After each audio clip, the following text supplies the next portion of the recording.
On va rentrer dans le débat. On reste sur le plan européen. Je présenterai chacune des personnes au fur et à mesure que je lui poserai une question. Mais sachez d'ores et déjà que le dossier qui vous a été remis est très complet avec un petit CV de chacun des intervenants. Donc, Jacques Loyot, vous représentez donc Éric Andrieux, et non Jacques Andrieux qui est là. Donc Éric Andrieux qui est eurodéputé socialiste, qui est retenu à Bruxelles et qui s'excuse. Moi j'avais une question à vous poser. Comment un parlementaire peut-il intervenir à son niveau sur les décisions européennes relatives aux fruits et légumes ? Bonjour à tous. Donc un député européen, c'est un élu démocratique qui représente donc les intérêts des citoyens. Donc il a un relais important, il a un lien direct avec les citoyens. Quand un député est élu au Parlement européen, il appartient à une famille politique qu'on appelle un groupe politique. C'est les groupes plurinationaux, la différence par rapport aux parlements nationaux. Nationaux. Monsieur Andrieux est dans le groupe socialiste. Aucun groupe à lui seul n'a une majorité. C'est important à dire. Pourquoi ? Parce qu'au Parlement européen, il n'y a pas de vote bloqué de 49-3. Ça veut dire que lorsque vous avez des idées à défendre, il faut convaincre. Il faut travailler avec l'ensemble des parlementaires. Alors très souvent, quand on parle des fruits et légumes, on travaille avec tous les députés français ou ceux qui sont actifs. Et on essaie de construire des majorités qui se font souvent à géométrie variable. Et ça, c'est un bel exercice à la fois de démocratie et d'humilité. Alors évidemment, le travail se fait surtout après dans les commissions. Les députés sont spécialisés dans des commissions. Alors là, ils peuvent intervenir sur des questions comme les fruits et légumes de différentes manières. Lorsque la commission, qui initie toujours les lois à l'échelle européenne, fait des propositions réglementaires, par exemple une réforme du secteur des fruits et légumes, eh bien, le Parlement intervient puisque désormais, il est un véritable co-législateur. Il est un vrai co-législateur et il co-légifère avec le Conseil. Et ça, si vous voulez, c'est le traité de Lisbonne qui lui a conféré ces compétences-là, et le Parlement européen, aujourd'hui, est un acteur absolument décisif. Et il a du poids. Donc, il a du poids aussi sur les questions budgétaires. Alors, on peut le faire, comme je disais, dans des rapports législatifs, mais le Parlement peut aussi s'autosaisir, et on le fait fréquemment, ce qu'on appelle des rapports d'initiative. On en a fait sur l'emploi, on en a fait antérieurement sur les fruits et légumes, il y a 2 ou 3 ans, où le Parlement se permet de s'approprier des thèmes pour les mettre dans le débat public, pour interpeller l'opinion publique, interpeller la Commission, interpeller les États membres, pour parfois aussi déboucher sur de nouvelles réglementations. Ça, c'est extrêmement important. Ensuite, évidemment, le Parlement européen, et je vais finir, il peut intervenir à travers des questions écrites qui peuvent aussi occasionner des débats ou des questions orales pendant les sessions plénières de Strasbourg. Il arrive fréquemment qu'il y ait des questions qui portent sur les fruits et légumes. Et puis, évidemment, le Parlement peut, après, à travers le suivi de ce qu'on appelle les actes délégués, actes d'exécution, si vous voulez, c'est toute la mise en œuvre de la réforme de la PAC. C'est en fait les décrets. C'est les mesures d'application qui sont des mesures très techniques. Et là, on intervient assez régulièrement aussi sur ces questions-là. Sur la question des fruits et légumes, on a produit des rapports extrêmement importants qui concernaient la consommation des fruits et légumes, notamment avec le programme de la distribution des fruits et légumes dans les écoles, à travers le programme qu'on appelle le programme d'aide aux plus démunis. Ce programme-là a été menacé puisque des pays voulaient le supprimer, considérant que ça relevait de politique sociale mais pas de compétences de la PAC, parce que c'est financé par la PAC, et c'est le Parlement européen qui a permis que l'on préserve ce programme-là qui aujourd'hui permet de venir en aide à beaucoup de gens qui sont de plus en plus exclus et touchés par la pauvreté. Voyez-vous, donc on intervient beaucoup sur toutes ces questions-là. Mais l'action décisive a été très importante, ça a été le programme de distribution de fruits et légumes dans les écoles, avec non seulement la distribution, mais aussi tout un pan sur l'éducation à l'alimentation équilibrée et saine auprès des enfants. Ça touche, je finis, ça touche 30 millions de jeunes entre 6 et 12 ans dans l'Union européenne. Ça concerne 200 000 établissements dans toute l'Union européenne. Alors, on a amélioré ce dispositif-là en 2015 et on aura des résultats, j'imagine, tangibles dans quelques années, puisqu'il y a encore beaucoup de jeunes qui, dans l'Europe, souffrent de problèmes liés à l'alimentation, l'obésité, un jeune sur 3, et beaucoup de jeunes, dans 24 pays, beaucoup de jeunes ne consomment pas des fruits et légumes tels qu'ils sont recommandés par l'OMS. Et est-ce que la commission là, de Phil Hogan dont on parlait, la communication de Phil Hogan sur laissant une plus grande marge de manœuvre aux États membres pour distribuer l'enveloppe de la PAC, ça peut être une opportunité pour la filière des fruits et légumes, qui est un petit peu le parent pauvre de la PAC. 120 millions d'euros par an, ça fait 2666, on calculait avec François Laffitte, 2666 euros par producteur. Donc, est-ce que cette nouvelle communication peut être un moyen de demander un peu plus à l'Europe pour financer justement le secteur des fruits et légumes et pour aider davantage les producteurs? Alors, si vous voulez, on est dans une phase de discussion sur le futur de la politique agricole commune. Très régulièrement, on procède à des réformes. On a le sentiment, cette fois-ci, qu'on n'aura pas véritablement de réforme. Alors pourquoi on parle aussi d'agriculture? Parce qu'on est dans un contexte particulier. La PAC est discréditée auprès des agriculteurs. Ceux-ci croient de moins en moins à la PAC, croient de moins en moins à l'Europe. Alors c'est lié en partie aux problèmes de marché, qui touchent aussi les fruits et légumes, les problèmes de volatilité, les problèmes de concurrence, tels que Thomas l'a décrit. Mais la PAC est aussi discréditée par les citoyens. C'est une politique qui aussi intéresse l'ensemble des citoyens européens. Aujourd'hui, il faut faire face aux problèmes d'environnement, de climat, de santé publique et de nutrition. Et on est aussi dans un contexte budgétaire particulier. L'Europe va discuter dans les prochains mois ce qu'on appelle le cadre financier pluriannuel. Une opération décisive. Logiquement, une décision doit être prise au mois de juin. C'est la manière de répartir le budget européen entre les États membres. Et alors là, ça sera une véritable bataille de chiffonniers. Et puis, il y a le contexte du Brexit. Nos amis anglais ont décidé de nous quitter, qui veut dire qu'il y aura entre moins 10 et moins 12 milliards d'euros dans le budget européen. Toute la question, c'est de faire plus d'Europe pour aussi travailler sur l'emploi, sur la migration, sur l'insécurité avec moins d'argent. Et les politiques qui sont exposées à une réduction budgétaire, c'est la PAC, c'est 38% du budget de l'Union européenne, ainsi que la politique de cohésion, la politique régionale. Donc la PAC est sous pression. Monsieur Hogan essaie de donner des gages dans sa communication. Alors c'est une communication, c'est un texte, c'est un ballon d'essai qui devrait logiquement être suivi de propositions législatives au mois de juin, une fois qu'on aura décidé de la répartition du fameux budget sur les perspectives financières. Le sentiment que l'on a, c'est que M. Hogan fait beaucoup d'effets d'annonce, puisqu'il reprend tout un certain nombre de thèmes sur l'environnement, la durabilité, le climat, les questions liées à l'installation des jeunes, le problème du renouvellement des jeunes, le développement rural. Assez peu de choses sur les fruits et légumes, sinon pour dire que le programme dans les écoles, il faut les poursuivre, mais il n'y a pas d'annonce concrète. La seule annonce qui a été faite par le commissaire Hogan, c'est une annonce pas sur un changement d'orientation politique, mais c'est un changement sur les moyens qui peuvent être utilisés pour gérer les aides accordées à l'agriculture, à travers un système, avec une Europe diversifiée, qui permettrait à chaque État membre de faire un programme national, une stratégie nationale liée à la PAC. Chaque pays aurait son programme, et là-dedans, on mélangerait les aides, ce qu'on appelle du premier pilier, c'est les aides directes, les quelques aides de marché pour ce qu'il en reste, ainsi que les aides de développement rural. Et on fait ça aussi parce que la grande difficulté qu'on a en Europe, c'est qu'il y a 28 pays, les agricultures sont très diverses, et on a du mal à intervenir avec des règles homogènes partout, puisque ça ne répond pas aux réalités du terrain. Donc s'il y a une innovation, elle porte plutôt là-dessus. Alors je dis, elle peut être intéressante sur toutes les questions liées à l'environnement et au verdissement, puisqu'elle invite les États membres à prendre davantage de responsabilités dans la mise en œuvre de la PAC. On aura un système moins normatif, on redonne de la liberté aux États membres et aussi aux agriculteurs, qui eux peuvent apporter un certain nombre de solutions en termes d'innovation dans les processus de développement, parce qu'on sait très bien que pour répondre aux problèmes de durabilité, il faudra procéder à des changements de pratiques agricoles. Donc là, ça c'est un satisfacit là-dessus.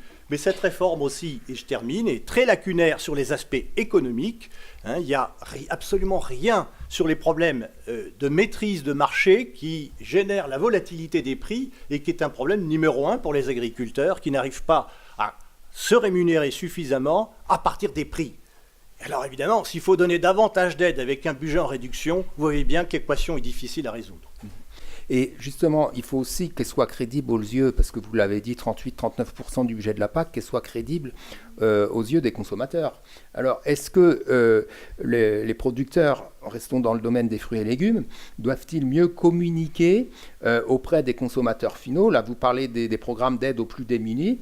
C'est un bon exemple de montrer comment la PAC peut aider justement à réduire les inégalités tout en aidant une filière, celle des fruits et légumes. Oui, alors évidemment, si vous voulez, ces questions liées à la consommation de fruits et légumes concernent en partie la PAC, mais pas que la PAC. La PAC, c'est d'abord une politique de soutien à la production.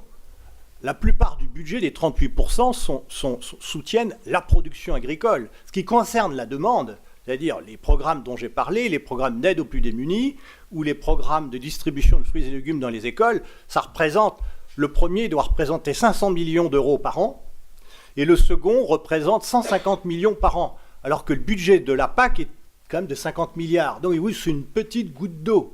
Alors on pourrait faire plus, certainement. Mais est-ce que c'est avec la PAC ou qu'avec la PAC, puisqu'il y a aussi des questions de politique de santé, politique des consommateurs. En tout cas, on peut conforter, on peut accentuer, puisque je pense que c'est extrêmement important, à travers ces programmes-là, à travers la promotion, à travers aussi le développement de filières de qualité, à travers le développement de filières des circuits courts. Et je crois qu'il y a tout un certain nombre d'outils qui existent déjà dans la PAC qui peuvent permettre de soutenir plus fortement le secteur des fruits et légumes et leur consommation. Merci. On parle consommation. Donc j'ai à ma gauche Dominique Allôme-Bob. Vous êtes agronome, administratif de l'Union nationale des associations familiales et engagé dans le mouvement Famille Rurale. Depuis 1987, c'est notre Famille Rurale, je rappelle, qui publie chaque année au mois d'août son baromètre sur l'évolution du prix des fruits et légumes. Donc, pour vous, Madame Allôme-Bob, quelles sont les attentes et les besoins des consommateurs français vis-à-vis des légumes? Alors, avant de répondre directement à cette question, je voulais reprendre quelques petites choses qu'on a dites ce matin et qui m'ont vraiment interpellée. Cette recommandation de 5 fruits et légumes par jour, je demandais à mon voisin depuis quand elle date, parce que moi, je ne m'en souviens pas, mais je crois qu'elle est déjà assez ancienne. Et malgré ça, et on l'entend tous les jours à la radio, à la télé, on le voit dans les journaux, ça, on voit quand même que la consommation de fruits et légumes diminue. C'est paradoxal, hein. C'est ce qu'on dit tous les gens ce matin. Donc on voit que cette consommation de fruits et légumes diminue, peut-être un peu moins chez les femmes, encore que, et que par contre il y a une demande en bio qui augmente, et qui augmente de façon très importante, à tel point qu'on n'a même pas la production de bio suffisante en France et est obligé d'importer. Alors on a vu aussi que c'était plus les histoires, les critères d'éducation, de niveau de diplôme qui étaient discriminants dans la consommation de fruits et légumes, et pas tellement les revenus. Et comme vous faisiez remarquer, Monsieur de la Chesnée, moi je suis à Famille Rurale, on a donc cet observatoire des fruits et légumes, des prix des fruits et légumes, et on voit que le prix moyen des légumes, je l'ai noté en 2017, pour 2016, en moyenne, les fruits c'était 3,80 kg, et les légumes 2,15 le kilo. C'est une moyenne, bien sûr, de toutes sortes de choses, donc c'est juste un indicateur, hein. Et donc, on voyait que ces prix avaient plutôt baissé, même cette année par rapport à l'année précédente, mais ça, c'est les aléas climatiques, on connaît bien dans ce métier, et que le prix des fruits et légumes bio, par contre, était assez étal. Donc, à Famille Rurale, on s'était dit, eh bien, c'est pas le prix qui est discriminant. On a les gens... Enfin, alors peut-être, sauf ceux qui sont dans la grande misère, hein, ça je ne parle pas pour ces gens-là, bien entendu, mais les familles, peuvent acheter 5 fruits et légumes par jour. On fait une soupe, on fait une salade de fruits, on fait des choses comme ça. Donc, moi je me suis dit, puisque c'est discriminant, c'est le diplôme, il faut chercher pourquoi on achète plus de fruits et légumes et qu'on en consomme plus quand on est plus diplômé. Parce que je pense que ça devient très compliqué, l'histoire de santé. Il faut penser à tellement de choses. Il faut se dire, je veux plus de vitamines, plus de sels minéraux, plus de fibres, et pas de gras trans, parce qu'il y a des bons gras. Hein. Il faut un peu de vitamines, mais pas trop, des produits laitiers, mais pas trop. Il faut du calcium, mais pas comme ci, comme ça. Ça devient, il faut avoir un bac plus 10. Hein. C'est vrai. Il faut finir par avoir un bac plus 10 pour y arriver. Et je me dis que c'est ça peut-être qui est discriminant. Ça devient compliqué pour les gens. Peut-être qu'il faut les aider à faire un choix simple. Hein. Alors moi, je voulais intervenir là-dessus parce que ça me paraît intéressant quand même de se dire, Et puis notre, parce que c'était le PNSS, hein, le PNNS, qui avait dit 5 fruits et légumes par jour. Bon, parce que ça finit par être ronron, hein, comme slogan. Il va falloir trouver des choses plus sexy. En tout bien, tout honneur. Il va falloir trouver des choses qui sont plus accrocheuses, hein, disons. 5 fruits et légumes, je crois que tout le monde a bien enregistré, mais il faut peut-être des choses, alors peut-être dire aux gens, aux femmes, qui sont peut-être plus sensibles à ces aspects santé, beauté aussi. Moi, je pense que c'est plus sexy la beauté, peut-être que la santé, encore que. Mais bon, peut-être, vous allez garder un teint frais en mangeant 5 fruits et légumes par jour, parce que vous allez avoir plein de vitamines, parce que c'est plein d'eau, enfin, c'est hydratant, etc. Peut-être aller sur d'autres messages. Je vois que je vous ça fait réagir. Ça fait réagir. Mais c'est vrai, cet aspect vitamines, oligo-éléments, minéraux, fibres, c'est sensationnel. Quel est le produit qui vous donne ça, hein, à part les fruits et légumes? Pas la viande, même pas les produits laitiers. Hein, et bon. Donc franchement, il faut y mettre le paquet là-dessus, parce que, et aussi des produits de qualité gustative. Bon, je l'ai dit en aparté tout à l'heure un petit peu avec un certain, la Golden. Bon, la Golden, elle s'appelle Delicious. Mais qui est-ce qui dit encore Delicious quand on parle de Golden? Enfin, excusez-moi les producteurs de Golden, parce que je sais qu'il y en a qui le font très très bien. Mais c'est l'aspect gustatif qui est important aussi. Il faut qu'on ait des bons produits. Alors, on a des produits sanitairement impeccables, et ça, on le sait. Là, bravo les producteurs. Mais on veut aussi du goût. On veut quelque chose d'agréable à manger, qui donne envie d'en racheter. Hein, c'est pas seulement, on veut pas que du bio, hein, même s'il y en a plus qui en veulent. On veut aussi quelque chose qui a du goût, qui soit accessible. Et quand je dis accessible, je dis 2 choses. Accessible, il faut qu'il y en ait. Quelqu'un disait, ben oui, dans des pays, il n'y en a pas. Hein. On a toutes sortes de variétés de pommes, tout ça. Bon, il y a des accessibles en quantité, en variété, et aussi en prix. Hein, ça va de soi. Et aussi avoir peut-être plus de circuits de proximité. Je sais que la distribution a tendance à... Bon, ici, il y a tout le monde, hein, mais je trouve que quand même la distribution prend une grande partie de la valeur ajoutée de la filière, et peut-être qu'il faudrait rééquilibrer ça. D'ailleurs, c'était le sujet des EGA, puisque j'étais aux États généraux de l'alimentation, on en reparlera. Donc peut-être revoir la répartition de la valeur ajoutée dans toute la... Et peut-être que les circuits de proximité, je ne dis pas les circuits courts, on peut avoir un circuit court qui va à 1000 km, hein. Les circuits de proximité, avec des AMAP, avec toutes sortes de choses. Donc voilà, on reviendra peut-être... et puis aussi des fruits qui ont du goût parce qu'ils sont à maturité. Et ça, il y a, comme on disait hier soir, on en parlait, il y a quand même tout un métier qui a disparu, c'est les gens qui étaient, je ne sais pas si on dit pas affineurs, ça c'est pour les fromages, mais... c'est un terme, je ne sais plus comment on dit, des gens qui font en sorte... Affineurs aussi, c'est pas seulement pour les... Madame la Présidente confirme. Voilà, il faut avoir ces gens-là qui nous proposent un produit magnifique. Moi, je raffole des poires, on a beaucoup parlé des poires, c'est un produit. C'est une pierre ou elle est blette. Et sinon, si elle est ça dépend, il y en a de très bonnes cette année. Oui. Manger de très bonnes conférences. Mais oui, il y a des poires, mais je trouve que c'est le meilleur des fruits. Mais c'est un fruit très, pas très que, délicat. il y a aussi les pommes. Très délicat. Et les bonnes clémentines corses aussi. Oui, mais les poires, ce que je dis, parce qu'elles sont fragiles. Hein. Donc, comment avoir de bonnes poires dans de bonnes conditions? Donc, c'est vraiment... On en achète 4 et ça suffit. Oui, et parce qu'il faut lutter contre le gaspillage alimentaire. Bon, ça... Et pour revenir à la nutrition, parce que j'ai à côté de moi, ça a fait réagir, ça m'a fait aussi lever.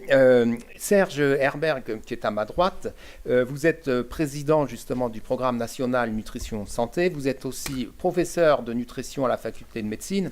Est-ce que c'est compliqué de s'occuper de sa santé, si compliqué que ça, qu'il faut avoir bac plus 10, comme disait ma collègue de gauche?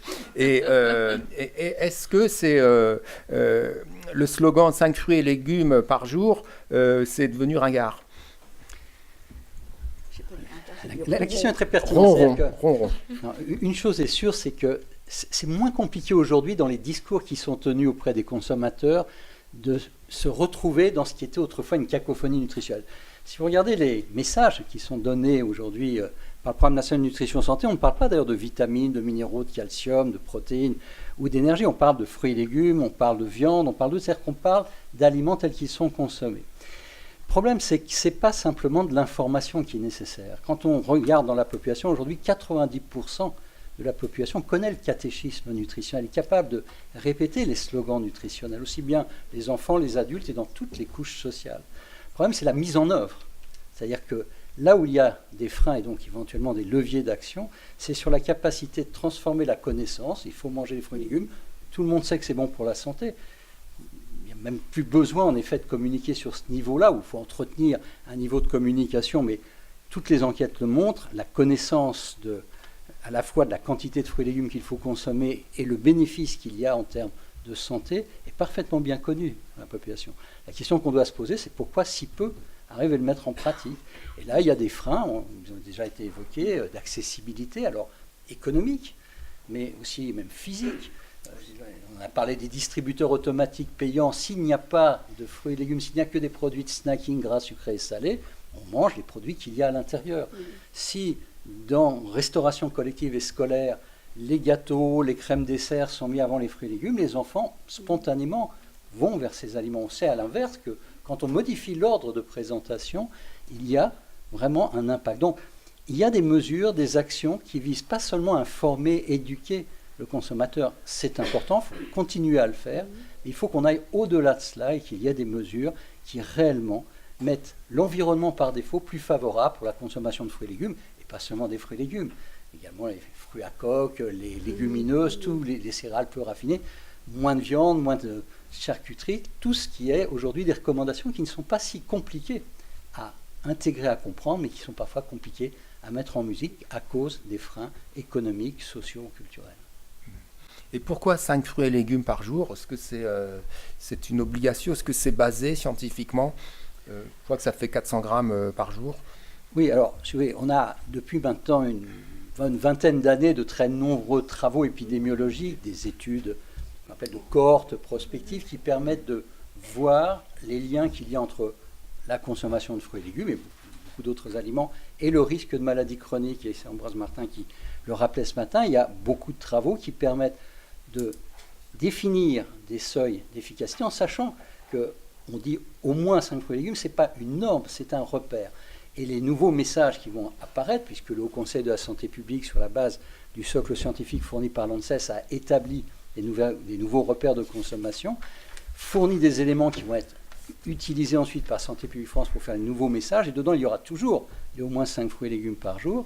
Il y aura certaines précisions. Martine Padier a évoqué le problème des jus de fruits qui ne seront plus dans les fruits et légumes, mais également le fait de dire, le fait d'augmenter sa consommation de fruits et légumes est un bénéfice. Bien sûr, au moins 5 fruits et légumes et plus, c'est très favorable à la santé. Il y a des études, mais il y a des études qui montrent également que passer de 1 fruit et légume par jour à 2, c'est déjà un bénéfice. Donc la communication va être orientée dans ce sens-là. Mais il y a des éléments scientifiques très objectifs qui amènent à un consensus mondial. Il n'y a aucun comité national ou international, aucune structure qui définisse des recommandations qui ne montrent pas et qui ne mettent pas en avant le bénéfice de la consommation de fruits et légumes. Okay. Donc la consommation de fruits et légumes sont un véritable enjeu de santé publique. Alors oui, c'est un enjeu de santé publique. On l'a vu, si on regarde... Alors, bien sûr, pour le nutritionniste de santé publique, il y a la problématique des fruits et légumes. Il n'y a pas que celle-ci. Il y a le gras, le sucre, le sel. Il y a le fait des produits peu raffinés qui apportent des fibres. Enfin, il y a tout un tas d'autres éléments. Mais pour les fruits et légumes, on a vraiment des arguments extrêmement forts du rôle que peut jouer cette consommation dans le risque de maladies chroniques, qui ont un coût humain, social et économique extrêmement important. Ça a été rappelé ce matin par le poids de ces types de pathologies. L'obésité, bien sûr, qui touche tout de même 17% de notre population en France et qui a augmenté de façon épidémique chez les enfants, c'est 20 milliards également de dépenses de santé directes ou indirectes. Les cancers dans lesquels la nutrition, dont les fruits et légumes, joue un rôle, c'est 18 milliards d'euros par an. Les maladies cardiovasculaires, 28 milliards d'euros par an. Donc il y a un véritable enjeu de santé publique par les défis auxquels on est confronté. Et l'autre enjeu de santé publique, c'est de trouver les moyens d'une politique qui soit vraiment efficace et qui permet d'amener un maximum de la population à un apport de fruits et légumes optimum ou augmenté tout au moins, qui permettra de réduire le risque de ces maladies. Et qu'est-ce que vous pensez de l'idée du ministre de la Transition écologique, Nicolas Hulot, qui dans une interview, bon c'est pas au Figaro, c'est à l'Obs, hein, c'est aussi bien, qui a indiqué qu'il était favorable à l'institution d'un repas végétarien par semaine dans les cantines? Bon, c'est symbolique, ça se veut emblématique. Ça peut être pas inintéressant à deux conditions. Un, qu'on ne fixe pas que c'est un régime végétarien, que c'est un repas végétarien. Il faut être un repas végétarien, être végétarien ou avoir un comportement végétarien, ça répond à une philosophie, à une idéologie. La nutrition de santé publique pousse à une augmentation de la consommation des produits végétaux, pas obligatoirement d'être végétarien. On peut l'être et c'est tout à fait compatible avec la santé, mais ce n'est pas une recommandation. Donc, plutôt qu'un repas végétarien, il faudrait que l'environnement soit plutôt un repas de type végétal, exclusivement végétal ou sans aliments d'origine animale, et que ce soit l'opportunité de montrer que c'est à la fois associé au plaisir, parce que c'est ça aussi le grand enjeu, c'est de montrer que manger des fruits et légumes, manger des végétaux, c'est pas une punition, ça peut être, et ça doit être perçu comme un plaisir. Donc c'est une opportunité peut-être de faire de la pédagogie, puis également dans l'accompagnement qui pourra avoir lieu, c'est de montrer l'intérêt à la fois sur la santé des individus, donc des enfants, mais également sur la santé de la planète. Donc ça peut être une mesure qui peut avoir un intérêt si elle est replacée dans un contexte. Mais il ne faudra pas dire c'est un repas végétarien, parce que ça répond plus à des aspects plus philosophiques et idéologiques et de choix individuels. Merci. À votre droite se trouve Bruno Dupont. J'ai vu qu'il a souri à l'annonce de la mesure préconisée par Nicolas Hulot.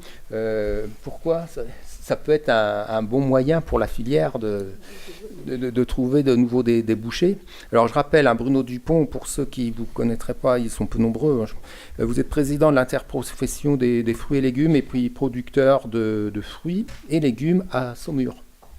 C'est ça? Exactement. Je vois que tes sources sont bonnes. Ouais. Bien. On n'en attend pas moins du Figaro. Effectivement, voilà, on peut sourire, mais enfin, je dis parce que on en débattra tout à l'heure. Enfin, au niveau des états généraux de l'alimentation, je dis souvent, nous, à l'interprofession, on ne fait pas de politique. C'est-à-dire qu'il y a souvent des coups de communication qui sont quand même très politiques. Et bon, c'est leur métier, ils se sont engagés, tant mieux.